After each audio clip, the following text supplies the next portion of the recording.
Teams don't just fall apart because of one big crisis. No, they break down because usually there's a small hidden threat that tends to go unnoticed. Well, today on Transformation Station, we're uncovering what quietly kills team health, performance, and trust. And we're also going to talk about how leaders can remove these threats before they do lasting damage. Come on, let's get into it.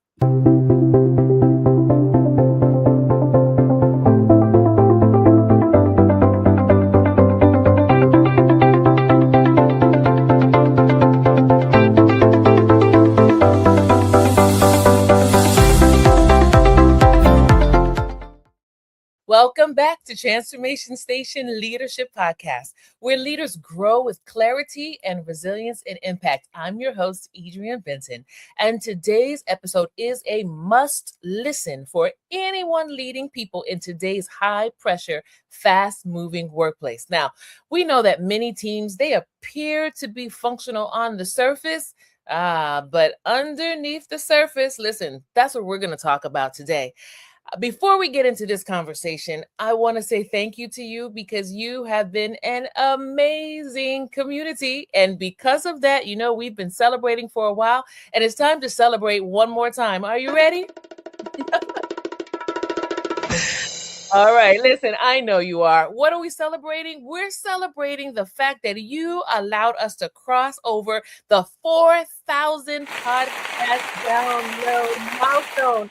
Thank you so much. I can't thank you enough for listening, for sharing, for interacting. And listen, we've only just begun, right? We're at 4,000, but I want to invite you to take us past 4,000 to 5,000 to 6,000. Keep on listening, keep on sharing, so we literally can continue to go all around the world. Well, today's conversation is going to be amazing because we have an amazing guest. Let me tell you a little bit about her. Today's guest is Dr. Sherry Yellin, a brain-based leadership expert, author of The Science of High Performance Leadership, and creator of the Cranium Methodology, 7 science-backed strategies that help leaders inspire, boost engagement, and achieve extraordinary results. It is my honor today to welcome you, Sherry. Sherry, welcome to Transformation Station Leadership Podcast. Thank you, and congratulations for such a success marker. And thank you for sharing all of this with the world, because I think more than ever, leadership, it matters. Culture matters. Absolutely. Absolutely. Well, listen, as I was thinking about the conversation that we're having today, I was thinking about this, Sherry. What makes this topic so important is that most team breakdowns, they don't just happen overnight. They tend to happen slowly, whether it's through miscommunication, unresolved tension, unclear expectations. Come on, those of you who are listening, if I'm hitting your button walking down your street, go ahead and put it in the chat and just say, yep, that's true. and Sherry, this episode today is going to be for leaders, for us to really take a moment to uncover what's beneath the surface. So I want to start by asking you this question. When teams struggle, leaders, we often blame performance or motivation. But what are the hidden threats that you see most often that leaders completely miss? Great question. And to take just a couple of steps back as we move into that question is I want to challenge leaders to step back and really think about their culture. Because you have a culture either by design or by default, and your culture is driving those results. And when we think about what has become familiar in your culture that's driving the results, being either a high functioning team with high engagement, or is it a team where you're seeing people check out, not following through on commitments? And so just to evaluate what's the health of your culture? Mm. And you hit maybe the most important thing is those hidden threats. So we look at everything through the lens of how the brain learns and how the brain works. Because the most important piece of technology that comes in and out of our workplace every day is this 3-pound universe right here.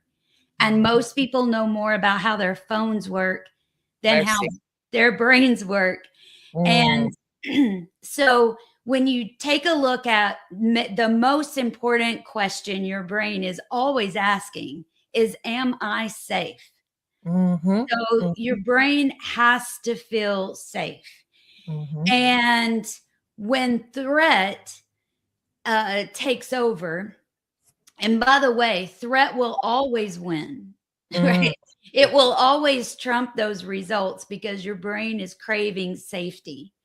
So we know that when threat increases, all of the functions that we want for ourselves and for our teams, creativity, innovation, collaboration, empathy, the ability to see things from different perspectives, all sorts of willpower, everything from financial willpower to emotional willpower, all of those things are severely compromised.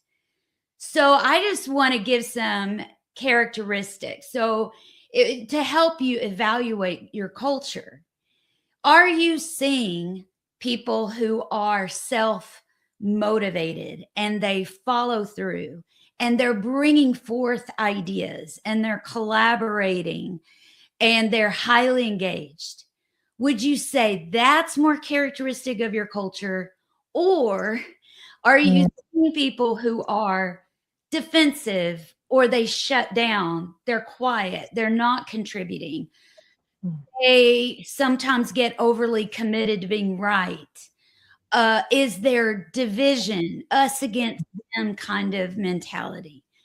That's a threat culture. And we've been doing this work for over 30 years. And some of the most common threats are things like, I don't feel like I have a sense of belonging. If I don't feel valued and heard, if I have maybe contributed an idea in a meeting and it was shut down, or I don't feel like my voice matters, I stop contributing. That's threat. That's your brain on threat. Yes. If I feel like there's favoritism,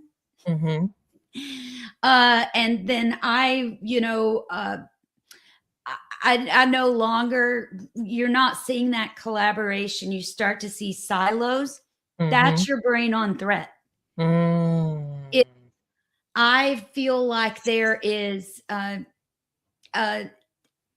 if I perceive at least that there's low trust, that you don't honor your word, then I shut down. I disengage. That's your brain on threat.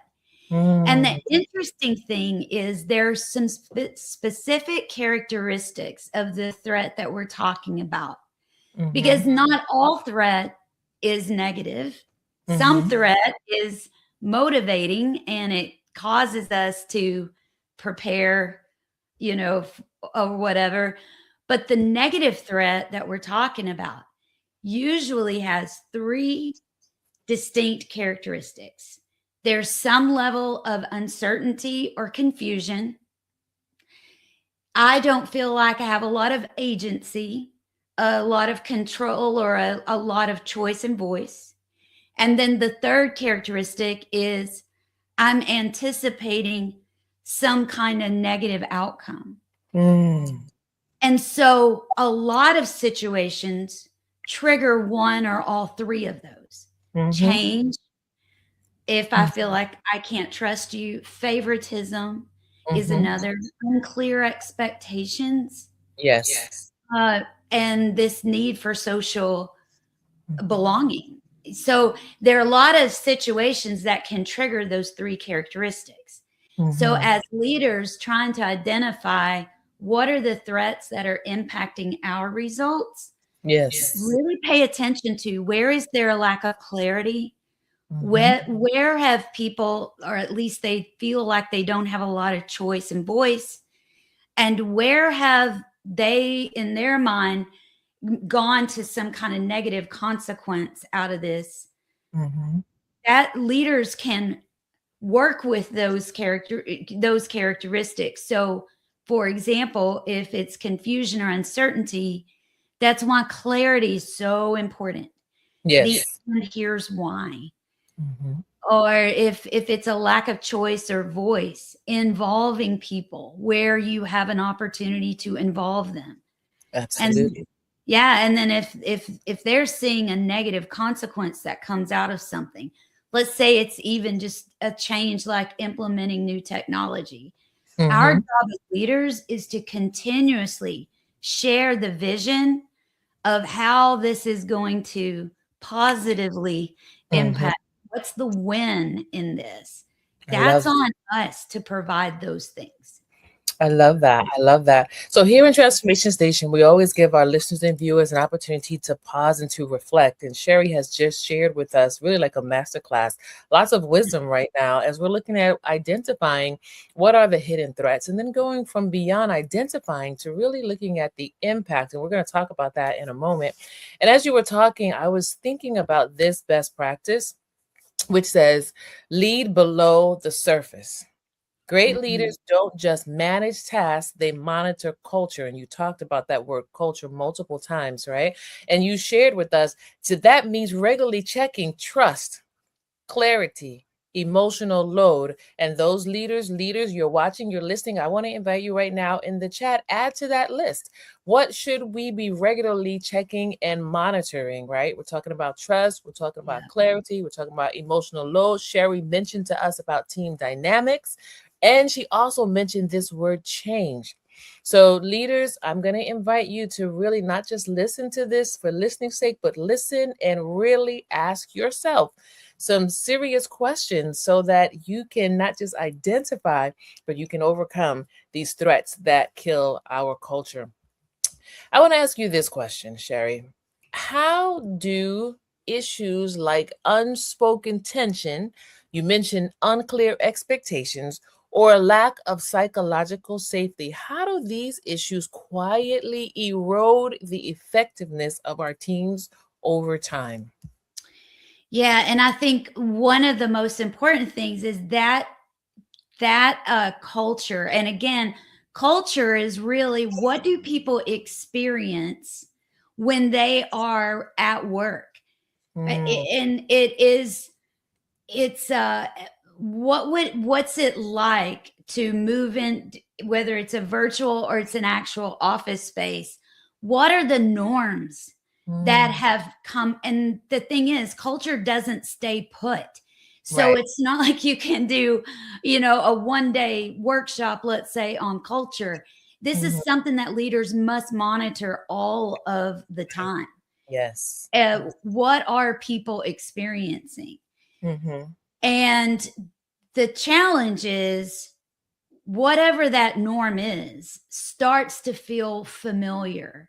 And Mm, that's one of the most dangerous mm, things with our brain, mm, is when things start to feel familiar. mm, Um, and we no longer see it anymore. mhm, So it really is like the fish in the water. It's so mm, much, it's become so familiar to us, we're not even seeing it anymore. mm, And so for leaders to continuously be on the watch, but seeking that feedback, asking questions like, where do we need greater clarity? mhm. Using that word is powerful. Yes. Or where are people in being, where are we involving people? And how could we do more of that? Mhm, mhm, Asking your team, you know, how do you see us limiting ourselves? mhm, Or where, again, where do you need clarity? Where are you not understanding or getting, or where could I better communicate the yes. why behind what we're doing? Mm.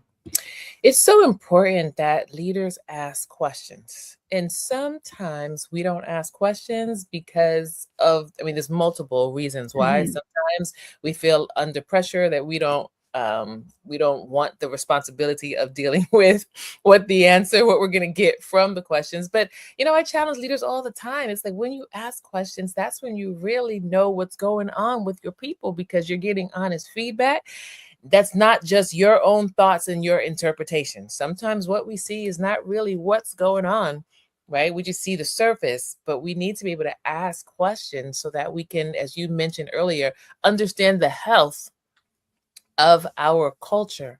And as you were talking, I was thinking, about what are some of the warning signs that I've seen. I've seen this one here: increased turnover or quietly quitting, especially that Yeah. Yes. quietly quitting, right? Even before people physically leave, they may leave emotionally. As a leader, I've seen times where those around me, they're no longer engaging, they no longer really care, they're just doing the bare minimum. And sometimes they don't even have to say it, you can see it. And Mhm.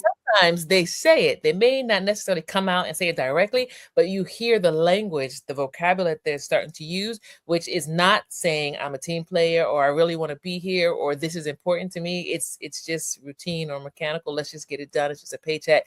That's it. But as a leader, it's important for us to, like you said, be aware, ask questions, listen, and really hear. Another one, I kind of mentioned it, is energy and engagement are fading, right? People are showing up, but not fully present. And as leaders, when we see that, it's important that we stop and, one, we take an assessment, right? But then two, Mhm. that we ask, like you said, we ask some questions, right? So this brings me to this question, Sherry. You say that most leadership advice is wrong. What do you mean by that? And how is it hurting performance? You hit a couple of those, and that is, when you're looking at it through how does the brain work best. So if my people aren't motivated or that energy is dropping, those kinds of things. You mentioned the importance of asking questions. One of the ways that we get it wrong is our job is not to have all the answers. Correct. That's not what we're producing. We want to develop people and engage people. From a brain perspective, that engages emotion. Yes, Every brain is tuned into the station WIIFM. What's in it for me? I see. How are we having those conversations so we're finding out those Mhm, things about our people? mhm, So again, we don't have to have all the answers. In mhm, fact, I would tell leaders to be a little more lazy and stay more curious. You mm, don't have to be the smartest person in the room. mhm, You don't have to be right. You mhm, don't have to have the final word. mhm, mhm, And sometimes I feel like leaders don't show that vulnerability because they mhm, feel like the leader is supposed to have all the answers. mhm, Well, no. One of the strategies in the book is the final strategy. It spells the word cranium, as you mentioned. But mhm, the final strategy we talk about in the book is what I call the mosaic strategy. And it mhm, not only is its own strategy, but it amplifies all the others. And it's almost thinking about the leader is very similar to a mosaic artist. mhm, You have this vision and you have all these strengths and areas of that people are interested in, and everybody's so unique. So you think about all the little fragments that a mosaicist would work with. A leader's similar. Like, you've got this vision. Our job is to identify what are all those pieces. What are people's strengths? What are their interests? What's their life experience? What are their goals? What do they aspire to do? And every day we are arranging and utilizing those. So we have to stay really curious, as you mm, mentioned. And mhm, every day you're building a masterpiece. Yes. if we value all of those differences and all of those similarities, and how are we putting people in the right role? Your job is, again, not to solve it, not to have all the answers, but a job is your role as a leader is to be able to keep this big vision and to develop those people so that they actually don't need you anymore. And that's where I think we get it wrong. Is you'll see this a lot. I know you see it too. People move into a leadership role, and this will happen at every level. So it happens easily at the, maybe your beginning level of leadership, but even as you advance into the C-suite, it's almost like we give it this meaning that we have to have all the answers and we have to solve all the problems. That's not how it works, because that's not how your brain works. Your brain does not want to be told what to do. It is energized and motivated when it's engaged and you're involved in that process. When you think about how did most of us grow and develop, most likely it's some kind of delegation that you were handed. You struggled a little bit, you had support, but it was something you were able to dig your hands into and work on. That's how you grow. That's how you keep the energy and the engagement high, because that's how your brain works. And if we could just tap the brakes a little bit on all the advice giving and the problem solving, and really look at our people like whole, resourceful, capable human beings. Yes. And always start from a place of not knowing, of curiosity, involved. One of the things that we say a lot is you can tell people and they'll most likely comply.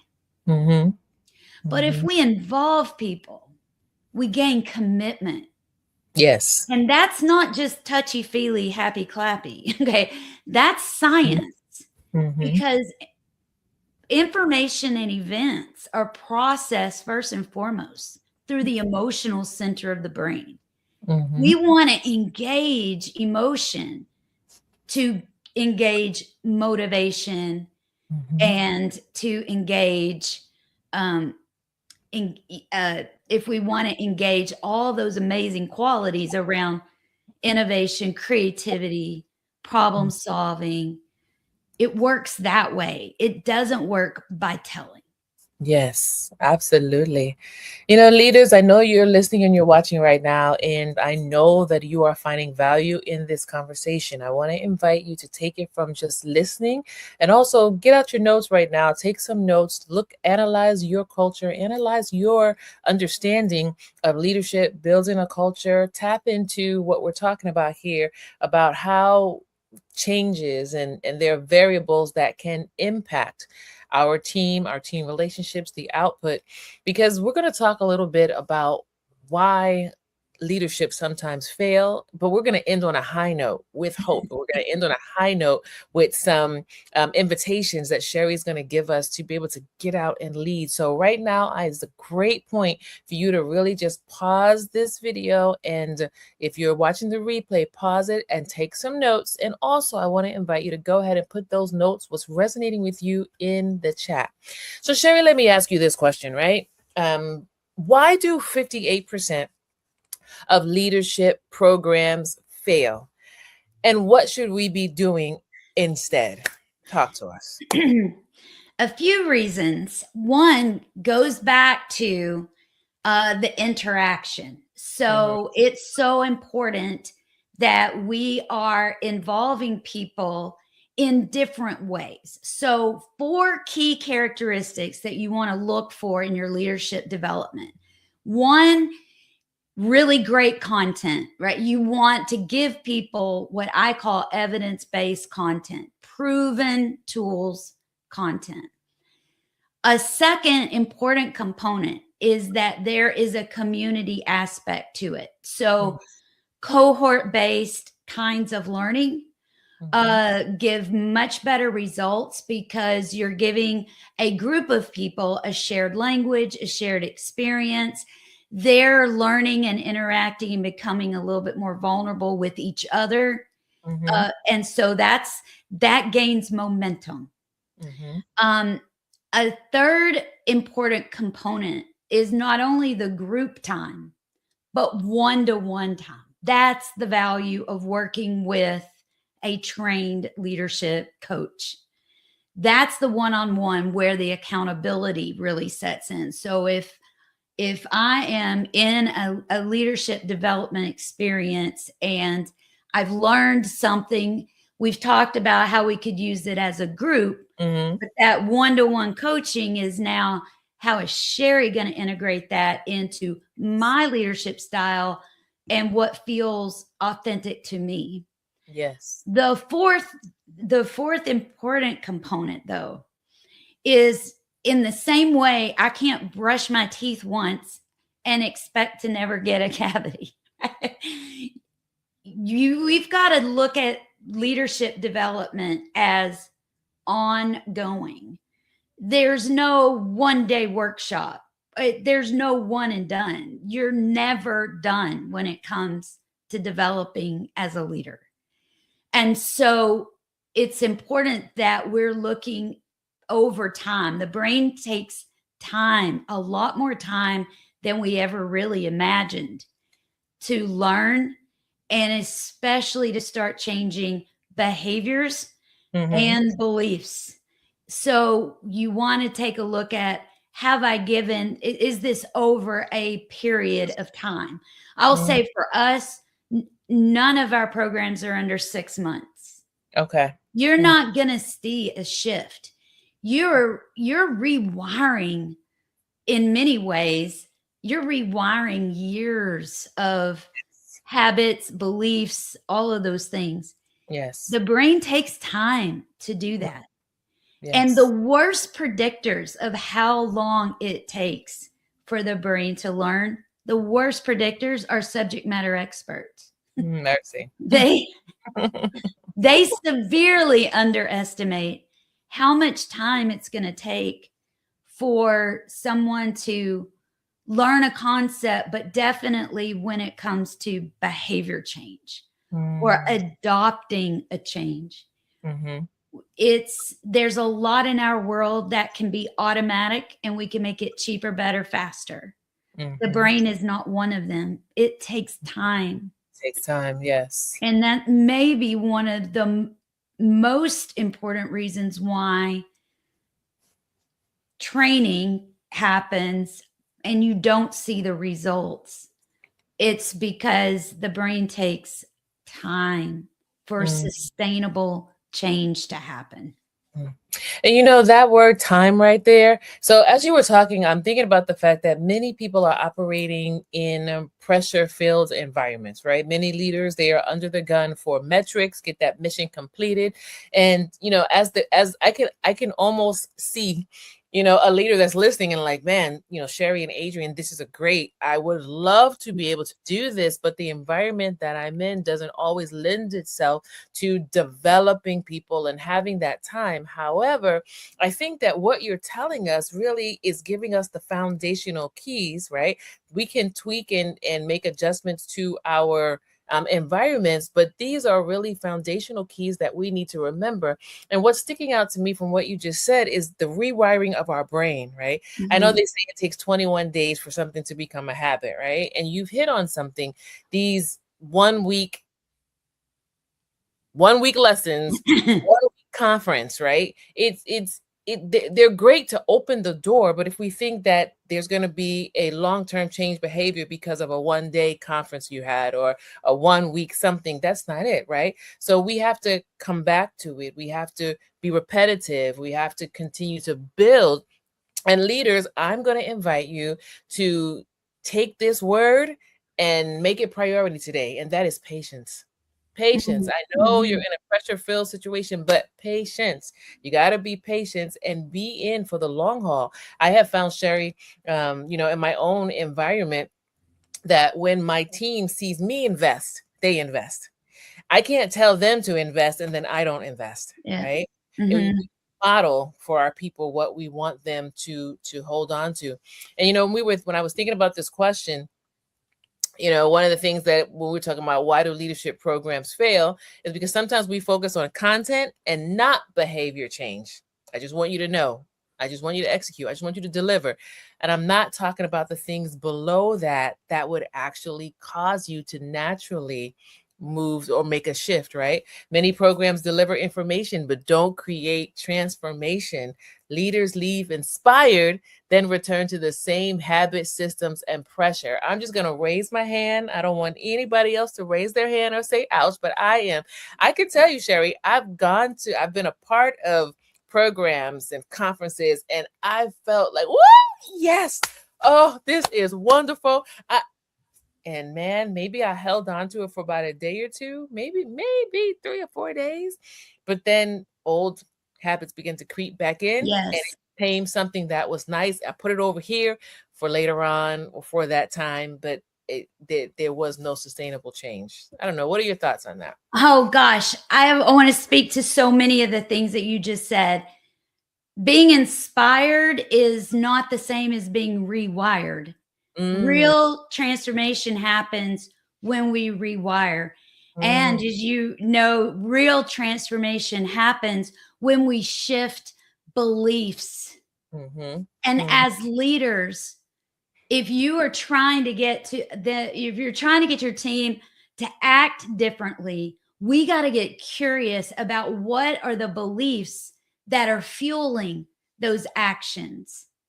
And if you're one of those leaders that, as you mentioned a minute ago, you've got all of these pressures and there's no way I could have time to do all those things, I want you to challenge that belief, because I've seen just in this last year, one of my clients, he had 26 meetings on his calendar.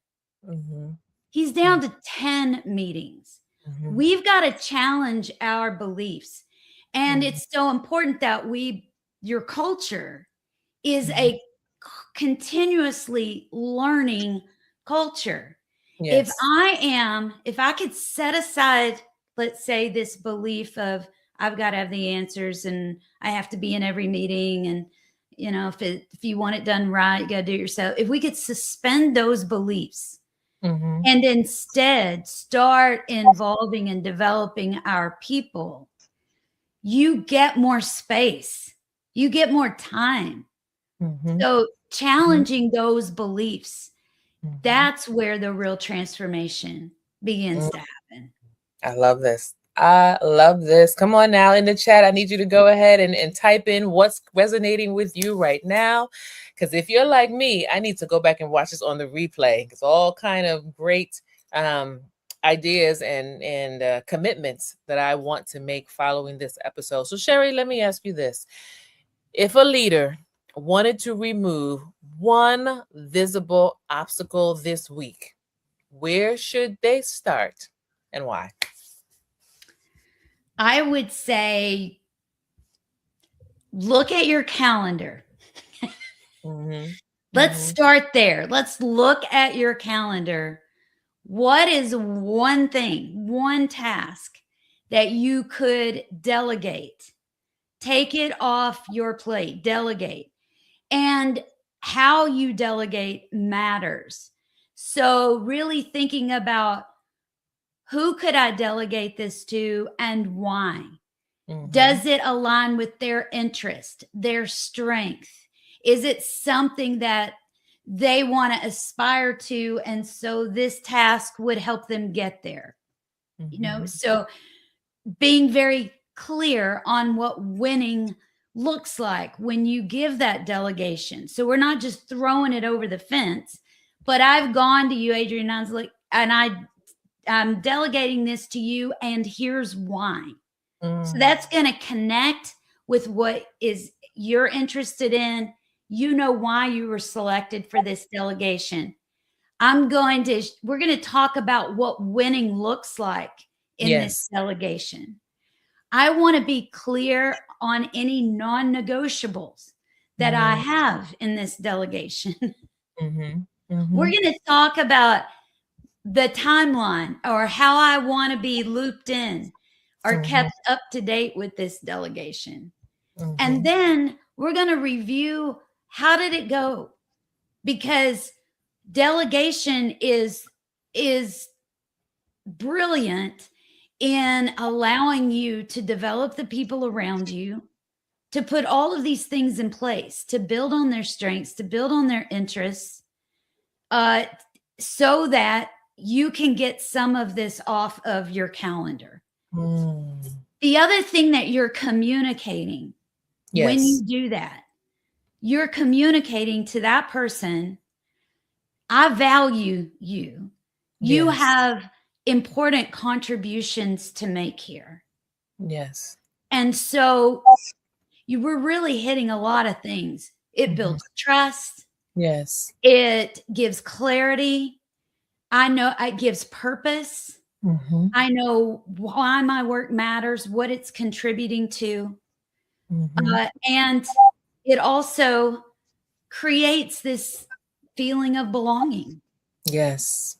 Yes. Yes. Which makes such a huge difference, you know? Mhm. I know for me, when I feel like I am a part of something, there's a different output that naturally I want to give because I'm not working in isolation, right? And so I want to invite all of our leaders to really hone in on what Sherry has been sharing with us today and make it practical. Sherry, as you were talking, I was thinking about this quote here: the first obstacle to remove is rarely effort, it's uncertainty. And leaders, we want to ask you right now, look at your environment. How can you remove the uncertainty? How can you take out some of the guessing game for your team and allow there to be a culture of understanding, allow there to be shared responsibility, allow there to be a culture where people can ask questions and not be shot down, right? Where mistakes can be made in a healthy manner. There's a rebuilding.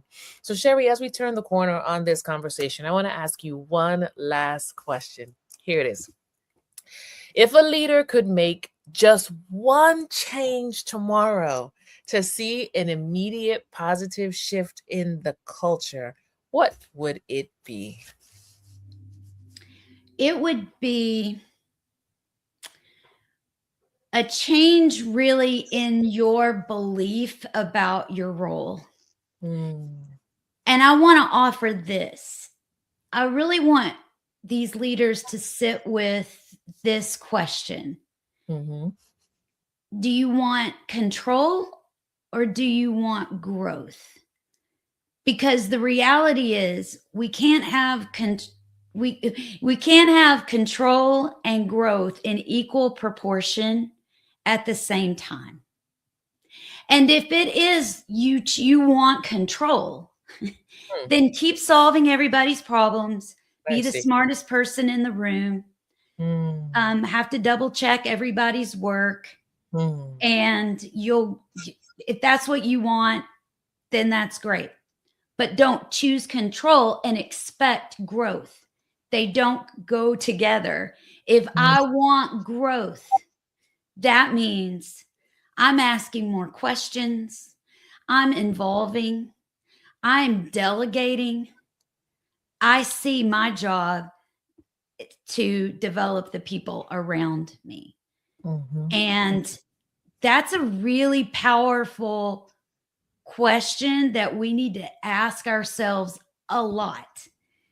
Because if that belief that you've got to have control, you will never see growth. You're not going to see engagement, because that's just not how the brain works. The brain has to be involved, and the brain has to feel safe to engage. Safety first. It trumps everything. Absolutely. And so how have I created an environment where people are safe to grow? And I'm giving them the opportunity to do that. And you know what? Go ask. Yes. Go ask people in your world, how do you see me limiting this team? Wow. How do you see me limiting myself? Go ask that question. I love this. Another idea is to identify what are 3 words that you would love for people to use to describe you. What are 3 anchor words? And if those 3 anchor words, be it, fair or honest or steadfast or whatever your 3 words are, use those words to guide your interactions. How do I respond in alignment with someone who aspires to be honest, fair? Using those in the moment to shift these interactions, because you mentioned just a moment ago about the importance that the leader goes first. And you're right. If you want your team to be at a 10, we've got to be striving for a 15. We know that the leader is the number 1 influence over whether or not your culture will cost or whether your culture will compound. You are the number 1 influence. Mercy. This is serious. And, to everyone watching, if you take this conversation seriously, this conversation is transformational and will enable you to be able to move yourself and your team forward with immediate steps. And, Sherry, I want to just highlight this that you just said. I invited us to say, what are 3 anchor words that we want our team to use to describe us? And then you challenged us. Are we leading in alignment with those words? So all of my leaders is listening and watching right now, I'm going to invite you in the comment section. Go ahead and share with us. This is a moment of community transparency. What are 3 anchor words that you want your team to use in describing you? And then on your own, in your journal or talking to another leader, go ahead and answer that question. Are you leading in alignment? If you are, great. Enhance it. Keep it going. We always have room to grow. If you're not, then this is a great opportunity to be aware and make some immediate changes. You don't have to go out there and say to everybody, hey, I want you to say that I'm fair. No, you just start operating in a manner that is fair. Yeah.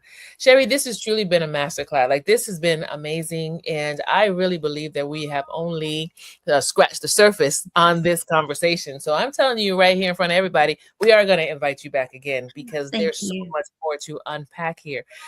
I know that there are leaders that want to engage with you, tap into your resources, follow up, continue the conversation. What's the best way for our community to be able to continue engaging with you? Thank you. So our website is yellingroup.com. We also have a cranium culture survey that will give you a snapshot of which of these 7 strategies you're using and where maybe, breakthrough is just one insight away. So you can go to our website to find that too. You could also go to yellingroup.com/high performance leadership.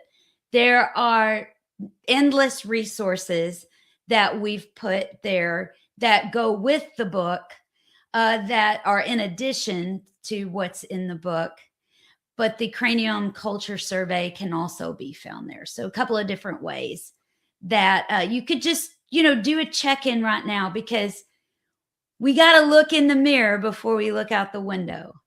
And if there are things that you're complaining about your team, hate to say it, but you're creating it. But the good news is if you're creating that, you can create something different too. And just starting with these 7 brain-based strategies is probably the best way to fast track very different results on your team. I had to that quote that you just said right there. We cannot pass by that. You have to look in the mirror before you look out the window. Yeah. Boom! That was fire right there. I love it. I love it. Sherry, thank you Thank so you. much for sewing so deeply into our leadership community today. This has been so valuable, and we can't thank you enough. Thank And you. to all of our listeners and our viewers right now, I want to invite you to go ahead, and the link was on the screen. It's also in the description box. Please go ahead and reach out to Sherry. Tap into the resources, but also let her know that you have seen, that you have heard this particular episode and engage, because we know the community that grows together, we lead Mm. well together. Sherry, thank you so much. It has been wonderful to have you here on Transformation Station today. Thank you. It's an honor. Absolutely. Well, listen, today's conversation, it's a reminder. It's a reminder that leadership is not just about driving results, it's about protecting the environment where results are produced. And if this episode, I know it has, but if this episode has resonated with you, I want to invite you right now to take a moment this week to ask yourself what might be going unspoken on your team, and what hidden threat needs attention before it grows. Remember to subscribe to Transformation Station Leadership Podcast. Share this episode with a leader who cares deeply about team culture. Push us past 5,000. That means go back to season 1 and go back to season 2. I can't wait to continue engaging with you next week. So until next time, remember, the strongest leaders don't wait for teams to break. No, they remove the hidden threats before those threats even take root.